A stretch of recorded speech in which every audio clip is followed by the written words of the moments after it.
We have several new champions as we have just witnessed in real time. New Japan Pro Wrestling usher in a new era. Welcome back to the Wrestling is Bullshit podcast. Very excited for today's episode. Have a lot of good things going on as we start 2026 right. So let's get into it, shall we? Start with the results here. We have at the top of the week in the ether of 2025, the very last Monday Night Raw of 2025, saw the Usos win their ninth tag team championship together as they defeated AJ Styles and Dragon Lee for the World Tag Team Championship. And here we go. AJ Styles and Dragon Lee have created fantastic momentum for these titles. And here we go, putting them back on the Usos and getting back to work. All right. I hope for a fortuitous year of tag team wrestling in WWE. And honestly, I'm not going to get into it too much, but I think in order to get that, I think we should have one tag team championship for the main roster, similar to the way that they do for the women. There's only one women's tag team championship in WWE. And I think that should be the same way for the men, at least for the main roster. I think that's a streamlined way of ensuring that your tag team division does its thing. But nonetheless, guys, I'm not trying to get ahead of myself too much here. 2026 is ahead, and we are starting with the Usos as our World Tag Team Champions. And on the very last episode of AEW in 2025, AEW Dynamite New Year's Smash ended with Willow Nightingale getting even with Mercedes Moné. Early 2024 saw Mercedes Moné defeat Willow Nightingale for the TBS Championship. And now here we are on the last AEW Dynamite of 2025, New Year's Smash, and we have Willow Nightingale defeating Mercedes Moné for the TBS Championship. Super excited. I'm super excited to see what 2026 has in store for Willow Nightingale and the TBS Championship. It's been accumulating unreal, fantastic momentum for the past year and a half, maybe even longer. But yeah, what a great way to end 2025 AEW with Willow Nightingale winning the TBS title. And then we head into 2026, January 2nd, really the first big wrestling show of 2026, SmackDown. SmackDown, the first 3-hour SmackDown of 2026. We are in a new era. We're going to have a new show. It's going to need a new dynamic if it's going to be 3 hours long, and we really saw that come to play. Not only did we see some fantastic wrestling, which we'll get into on the first SmackDown of 2026, the first 3-hour SmackDown in a long time, we saw some new faces make themselves officially on the roster, except for one. There was one that was simply promoted, but I think it means that this superstar will be coming to the SmackDown roster with the 3-hour move ahead of us, or the 3-hour move behind us. So who are the four faces that will be on the SmackDown roster now? The first one is Jordynne Grace. Jordynne Grace is in kayfabe, she hasn't decided where she's signing yet, but I think it's abundantly clear that she will be on the SmackDown roster. Matt Cardona. Not Zack Ryder. I understand that Zack Ryder made a return to WWE programming in late 2025, but it has been made official that Matt Cardona, name, likeness, gimmick, and all, Matt Cardona is a part of the SmackDown roster, which is just so freaking exciting, man. That's a potential top guy right there, Matt Cardona. If they play their cards right, and if they truly wish to have Matt Cardona in a prominent position on that 3-hour SmackDown show, we are down, and he is capable. Very cool to see Matt Cardona at SmackDown. That's huge. One of the biggest things I've had the joy of announcing to you guys, presenting to you guys, whatever. Trick Williams, whoop that trick, officially on the SmackDown roster. And man, he is going to make a lot of enemies. He's going to have a lot of good matches, and he's going to have for some entertaining TV on this SmackDown roster. He is more than ready to be up here especially with his boy Carmelo Hayes holding the United States Championship. Very excited to see what comes of that. Last but not least, we did have Obafemi promoted on the SmackDown show. These are 4 faces that are going to be on the SmackDown roster if they are not already confirmed to be on the SmackDown roster. And you may be asking yourself, are these 4 superstars enough for SmackDown to make the jump from 2 to 3 hours?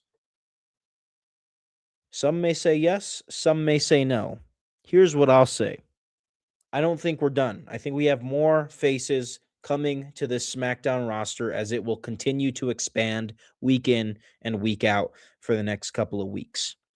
Very excited to see who else may be joining these 4 superstars on SmackDown. And the first 3-hour SmackDown from a match perspective had 2 banger matches that I would like to report on right now. The first one, Julia defeating Chelsea Green to regain the Women's United States Championship. Very exciting stuff here. Julia didn't have a good go with the Women's United States Championship the first time around, so she lost it to Chelsea Green, and now she has it back. I'm hoping with the expansion of the roster, we have a more fortuitous Women's United States Championship division, a more fortuitous women's mid-card division over there on SmackDown. I'm hoping we have more time to feature prominent matches in this division, and I'm hoping for the best as Julia is once again Women's United States Champion in SmackDown. And she should be. It's really not her fault that the title isn't in a great place. The only person that's been able to do anything with the Women's US title has been Chelsea Green. Why? Because she got opportunities, all right? I think that Chelsea Green got opportunities that Julia did not, that Zelina Vega did not. And I'm not here to be too upset about that. Chelsea Green is fantastic. I'm just calling a spade, all right? I'm not saying that WWE is wrong for doing everything they can for Chelsea Green. They should do everything they can for Chelsea Green. She's fantastic. I'm just saying, don't go putting all this blame on Julia, Michin, and Zelina Vega. It's not their fault that a women's mid-card title was introduced on SmackDown without any follow-up. The only follow-up we got for that mid-card title for the women on SmackDown was scarcity. Okay? And we also saw on this 3-hour episode of SmackDown to kick off 2026, we saw Damian Priest defeat Aleister Black in an ambulance match. It has been a grueling feud, Damian Priest versus Aleister Black. And after 4 matches, we are tied at 2 apiece as Damian Priest has defeated Aleister Black in the ambulance match and gotten the last laugh until we run this feud back. And I'd be down to run this feud back. This is a fantastic feud, man. Aleister Black versus Damian Priest. But we've had 4 big matches. Let them go their separate ways for a little bit. And then they'll come back. And maybe one of them will have a championship to defend when they're ready to wrestle each other again, which maybe can be in mid to late 2026 at the earliest. Yeah. SmackDown was fun. And now let's talk New Japan, who has, to everyone's surprise, okay, I'll tell you right now, I was surprised, ushered in a new era. And let's talk about how the hell they did it, okay? Wrestle Kingdom 20, the 20th Wrestle Kingdom, saw the Mighty Don't Kneel win a Rambo match for the Never Openweight 6-man Tag Team Championship. Fine. Shuri become a double champion, holding the only 2 women's championships that New Japan offers in the Strong Women's Championship and the IWGP Women's Championship. Shuri now holds both titles. Fantastic. Aaron Wolf, in his first match, defeated Evil for the Never Openweight Championship, which was a prominent freaking match, which was an awesome match. And honestly, that never open weight championship looks like it's going to have a good 2026 because Aaron Wolf looks like a good champion for New Japan, especially for something like the never open weight championship. And last but not least, Yota Tsuji, Konosuke Takeshita, unifying the IWGP Global Heavyweight Championship and the IWGP World Heavyweight Championship. Yota Tsuji, in one of the best Wrestle Kingdom matches I've ever seen, defeats Konosuke Takeshita and is a double champion. Not just a double champion, Yota Tsuji retires version 5, the IWGP World Heavyweight Championship, and brings back V4, the IWGP Heavyweight Championship. Now, if you're not a New Japan fan, you probably don't know what the hell I'm saying to you right now. Just know that it's good, okay? It is the equivalent of Braun Breaker winning the World Heavyweight Championship and bringing back the original big gold belt. That's what Yota Tsuji has done for New Japan Pro Wrestling. All right. This is taking place at the time. This is being recorded and created before Monday Night Raw. I want to be clear. So that's not a spoiler. Braun Breaker has not wrestled CM Punk yet at the time of this recording. All right. And then after Wrestle Kingdom 20, New Japan goes ahead and has their New Year's Dash show like they do, which sees the Ichiban Sweet Boys regain the IWGP Heavyweight Tag Team Championship. And how can I forget? How can I forget? Let's go back to Wrestle Kingdom 20 for a second. A fantastic show that established many new champions in prominent divisions, shall I say. I'm sitting here thinking about the year that Aaron Wolf can have, the year that Yota Tsuji can have, the year that Shuri can have, and they can all have fantastic years. The Mighty Don't Kneel, that 6-man tag team division for New Japan looks fantastic right now.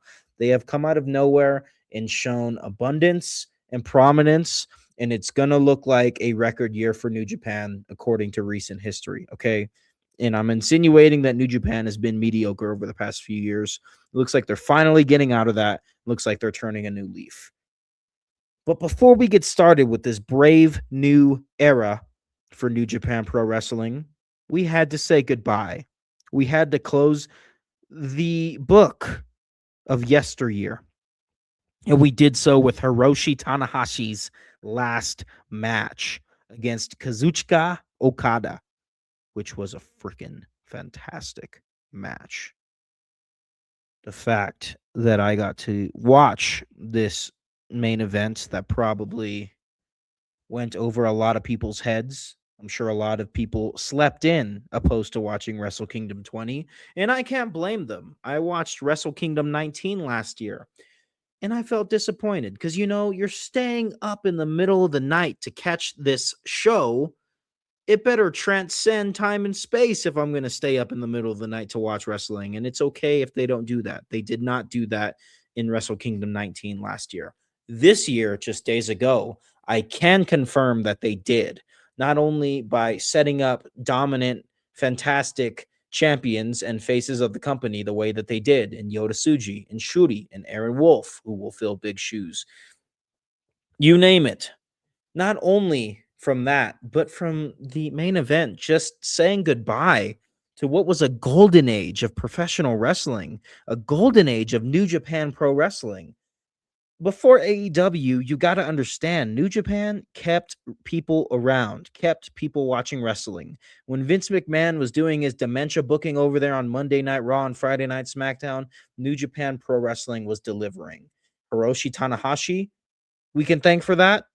And his opponent in the main event of Wrestle Kingdom this year, Kazuchika Okada, we can thank for that. And when Kazuchika Okada defeated Hiroshi Tanahashi in the main event of Wrestle Kingdom 20, we saw a plethora of New Japan stars come to congratulate Hiroshi Tanahashi and celebrate this moment. You see, we saw the likes of Kenny Omega, Kota Ibushi,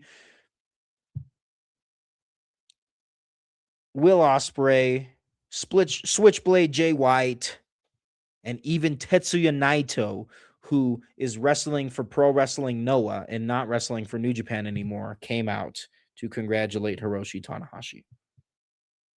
I'm sorry, I also missed the wrestler, Katsuyori Shibata. So many familiar faces coming out to embrace and celebrate the end of an era in Hiroshi Tanahashi's last match. And it was the perfect way to say goodbye to an era that New Japan has been holding on to. Who can blame them for holding on to an era so amazing, badass, beautiful? Hiroshi Tanahashi, Kazuchika Okada, Switchblade Jay White, Will Ospreay, Kenny Omega, Kota Ibushi. Just an amazing freaking era of New Japan that unfortunately is behind us officially. But we are entering a brand new era for New Japan Pro Wrestling with Yota Tsuji at the helm as IWGP Heavyweight Champion.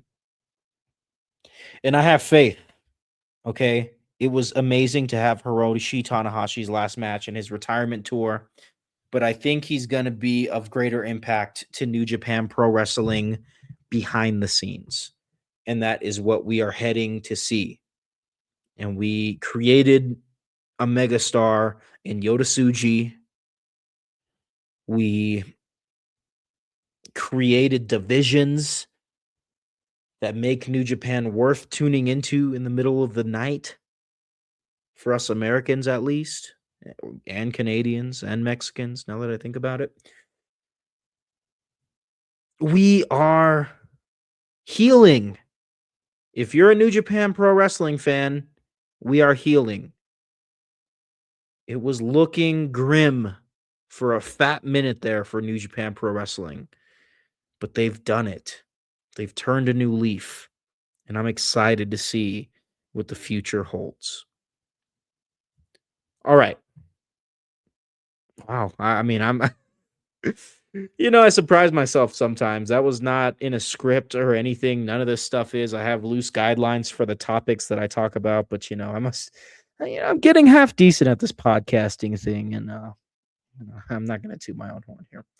All right, let's get into the watch list, and then we will talk about the top 20 champions of wrestling, a new tradition that I have brought to the Wrestling is Bullshit podcast. In the past, for the longest time, we ended the show after the watch list, but I like to end the show now going over the current top 20 champions of wrestling. Okay? And again, it is Monday, January 5th, and it is before the episode Monday Night Raw has come on. So if you're listening to this on the 6th or the 7th, see what I did there, kids? Yeah, it might not be up to date, but I did what I could, and we'll talk about the results of Raw on the next episode next week. Okay, nonetheless, let's get into the watch list, shall we? CM Punk versus Braun Breaker for the World Heavyweight Championship on Monday Night Raw. Also on Monday Night Raw, the Kabuki Warriors taking on Io Sky and Rhea Ripley for the WWE Women's Tag Team Championship. And then last but not least, we have Maxine Dupree defending the Women's Intercontinental Championship against Becky Lynch. The very next night, NXT New Year's Evil. Thea Hale and Blake Monroe will go one-on-one for the Women's North American Championship. JC Jane will defend the NXT Women's Championship against Kendall Gray. Obafemi will defend the NXT Championship against Leon Slater. Must-watch episode of NXT. I like the direction they're going. I like what they've been setting up. I like the way they've been conducting business. All right? Shout out to NXT. And before we get into our last two shows on the watch list, I do want to give a shout out to SmackDown, which will be in Dublin, Ireland this week. Okay, SmackDown will be a taped show, which means that SmackDown will play out hours before it actually airs on the USA Network. Okay, now I do not put tape shows in my watch list because, well, spoilers are damn near unavoidable with social media, so I just kind of call it defeat, And also, the other side of the coin is wrestling doesn't stop. So anytime you could take a break from wrestling, it's probably for the better. I'm telling you that right now. Okay, so SmackDown does feature a humongous match in Cody Rhodes versus Drew McIntyre for the undisputed WWE Championship in a 3 stages of hell match. But it's a taped show. You're probably going to see spoilers if you log into Instagram at any point on Friday. So just be careful and enjoy. 2 more shows on this week's watch list. AEW Dynamite on Wednesday. Swerve Strickland and Adam Page taking on the Ops in a lights out match. Ooh, about to get gory in here. And then we also have Bandito defending the Ring of Honor World Championship against Sammy Guevara, which will be a fantastic bell-to-bell matchup. And then on Saturday, we have AEW Collision, okay? Mark Briscoe defending the TNT Championship against Hechicero. Mark Briscoe versus Hechicero is going to cook, all right? Watch Collision this week. I'm not saying watch Collision every week. Good Lord, no. But this week, I think Mark Briscoe versus Hechicero for the TNT Championship is well worth it. All right, guys. Top 20 champions of wrestling, and then we're out of here. All right? Now, again, I want to stress this is a list that does have some bias in it. Okay? I'll be completely transparent. Number 9 to number 1 in this top 20 list is at a point where the data allows me to be completely subjective. But wrestling is subjective. With that being said, this data that I use to create the top 20 champions of wrestling list is based on work rate. Okay? It's based on work rate. So I'm sorry, guys. Your boy CM Punk, who's had the World Heavyweight Championship for 2 whole months, it feels like at the very least, and hasn't defended the title one time until tonight in this episode of Raw. He's not on the list because his work rate defending that championship sucks. Okay, not a knock on CM Punk, not a knock on WWE. I'm just saying, creatively speaking, objectively speaking, he hasn't defended the title and he's had it for a very long time. All right. This is based on work rate. This is for the monsters. This is for the team players. All right. This is based on work rate. Who is showing up to work? Who is defending their damn title? That's what it's based on. Starting at number 20, this maze is going to upset a lot of you. Cody Rhodes, undisputed WWE champion. Wow. WWE has been in a bit of a lull, specifically with the booking of Cody Rhodes, having him feud with Drew McIntyre endlessly, it feels like. He still does a really good job. He still does a really good job, and he gets in the ring, he laces his boots, and he defends the title. Maybe not to the extent that some of us are hoping for, but he does it, man. He's still doing his thing, winning the title in early 2024, losing it at last year's WrestleMania, and then winning it back this past August at SummerSlam. Cody Rhodes has done it, and he continues to be fantastic. Here he is at number 20 at the list. Okay. Chris Statlander coming in at number 19. She's held this title for a little over 3 months, and she has actually proved haters wrong. She's doing fantastic. She's defending the title. She's evolving her character while she continues to be a fighting champion. Kudos to Chris Statlander at number 19. Number 18 is All Ego Ethan Page, who has also done a thankless, amazing job with the North American Championship. Doesn't matter if you're the hugest All Ego fan or not. Ethan Page is putting in the work and doing great freaking work. All right, number 17. The Hardys, TNA World Tag Team Champions, holding the division, holding the company, mind you, on their back at their old age. Okay, I don't want to say old like that, but in their elder years. I'm sorry, man. The Hardys are old. Okay, they're old. I'm not trying to be a dick here and call the Hardys old, but they're old. Okay.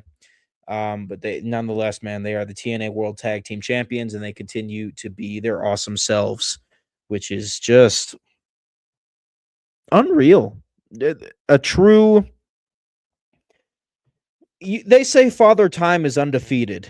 I think the Hardys have something to say about that wrestling, the style that they've been wrestling for all these years, and bringing the heat the way they have been consistently for all these years. All right. They say Father Time is undefeated. Nah, man. I think the Hardys got that. I think the Hardys got the W there. Come on.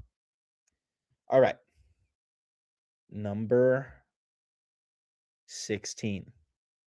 Leon Slater. The future of wrestling is what we like to call him around here. Leon Slater, TNA X Division champion. And just above Leon Slater, number 15.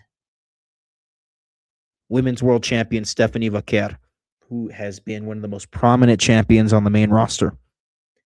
Number 14 is Bandito, who has taken lemons and made lemonade. The Ring of Honor World Championship did not mean shit until it got back in the hands of Bandito in early 2025, in which case Bandito has taken the Ring of Honor World Championship around the world and made it mean something. Impressive work from Bandito. All right. Number 13, Athena, who has held the Ring of Honor promotion down ever since Tony Khan owned it, ever since Tony Khan bought it. Athena is Ring of Honor. Ring of Honor is Athena, as Athena is the Ring of Honor Women's World Champion. She has been holding it down longer than I've seen any other woman on this list hold it down for a promotion. Or wrestler, to be honest, at that point, it doesn't even matter. Male, female, Athena is holding shit down. Okay. Number 12 is Jon Moxley.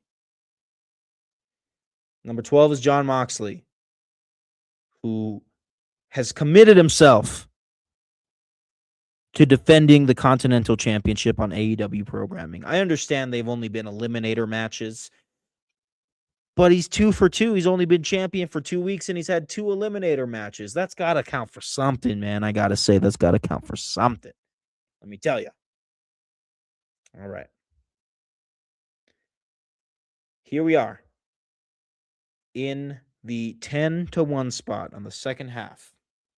Number 10, top 20 champions of wrestling is Ricochet. Ricochet continues to keep the momentum going. A lot of champions will have a strong start and then fall off a little bit. All right. Ricochet is not doing that. Ricochet is keeping his spot, staying relevant, staying in the top 10, staying in the upper half of the top 20 champions of wrestling at number 10. Number 9, Thea Hale. Now, she may have won the Women's North American Championship on a botch, I guess we can call it, a botch. But Thea Hale is someone that a lot of fans have been waiting to see win gold in NXT. So even though it was detrimental to the current state of the NXT women's division to see 2 high caliber wrestlers like Thea Hale and Blake Monroe go in there and just have a divas level ending to a match. That was bad, okay? We've been singing the praises of the NXT women's division for a long time. That was bad. That hurt the reputation of the roster. I'm sorry. It hurt it. But the unexpected, overwhelming joy that a fan gets from seeing Thea Hale win her first NXT championship is unreal, man. And we have intrigue, we have a mistake made, causing a title to unexpectedly change hands. But it creates intrigue. Are they going to put the title right back on Blake Monroe? Or are they going to give Thea Hale a run here? We'll see, man. We'll see. Number 9, Thea Hale. Number 8, Frankie Kazarian, TNA World Champion. Somebody that has gotten the short end of the stick with really, just a freak accident. Really nobody to blame there. It ended up that TNA decided to make a decision that would shock the fans. That was a disservice for a guy like Frankie Kazarian, who came out on the better end of the deal, if you will. All right. I have faith in Frankie Kazarian to reestablish momentum for this TNA World Championship, but it's going to take some work. It's going to take some time. Nonetheless, we're at the number 8 spot. with Frankie Kazarian. Number 7, the Babes of Wrath, who have had a fantastic start to their Women's World Tag Team Championship reign over at AEW, winning a rather impressive and entertaining tournament to be the inaugural champions. Number 6, Maxine Dupree, who has just been fantastic in and out of the ring for WWE programming for the better half of a year now. Shit, maybe even longer than a year. She deserves to hold this Women's Intercontinental Championship. All right. Good for her. All right. Number 5, FTR. FTR, established legends of AEW at this point. When AEW gets a Hall of Fame, FTR is going in there. And they are the current AEW World Tag Team Champions, making those titles relevant in 2026, as they should be, of course. Number 4, United States champion Carmelo Hayes, who has confirmed that he will be keeping the United States Championship Open Challenge on SmackDown going, which is going to do wonders for his placement in the top 20 champions of wrestling. But today, he's at number 4. And who's above him at number 3? Somebody that AEW's been building for a very long time. TNT champion Mark Briscoe. Doing fantastic work. At number 2, we have the NXT champion Obafemi, who has been one of the most dominant champions of wrestling over the past few years. And who, might you ask, is at number 1? Maxwell Jacob Friedman, the AEW World Champion. But he just won it. How did he get to number 1 so quick? Because he's got a championship match already lined up. That's the difference, man. That's the difference between CM Punk, a champion who's been on his ass for the better half of 2 months, and MJF, somebody who hasn't even had the AEW World Championship for 14 days and is now slated to defend the title against Bandito very soon. That will probably be on our next episode's watch list, okay? Don't get too mad at me for this top 20 champions of wrestling stuff, guys. It's subjective, it's fun. I bring as much objectivity into it as I humanly can, but there it is, man. I'm only human, all right? Some of it is subjective. The better half of the list is subjective, man. Though you could switch people in and out as you please. In fact, here's your call to action, man. Tell me your top 5 or top 10. You can tell me the best champion. You can tell me the top 3. You can tell me the top 5. You can tell me the top 10. You can tell me the top 20. List them in the comments below. Or just tell me how wrong I am. Isn't that easier, right? Just tell me how wrong I am. I know you want to. All right. I'm just teasing. I'm just messing. Very informative episode of the Wrestling is Bullshit podcast. A lot going on. Very New Japan heavy episode. Definitely a lot of WWE and AEW stuff in there, though. I'm telling you, man, WWE and AEW, both, no matter what side you're on of this stupid tribalistic war, both have a grip on the world of wrestling, a complete grip on our attention, for better or worse. Okay, for better or worse, neutrally speaking here. All right, that's all I got for you guys today. I got to go make my fiance some dinner. And I got to go get some sleep. Take care. Be good. Be happy. All right. I'll see you on the next episode. Tune into the next episode when it comes out. All right. Bye-bye.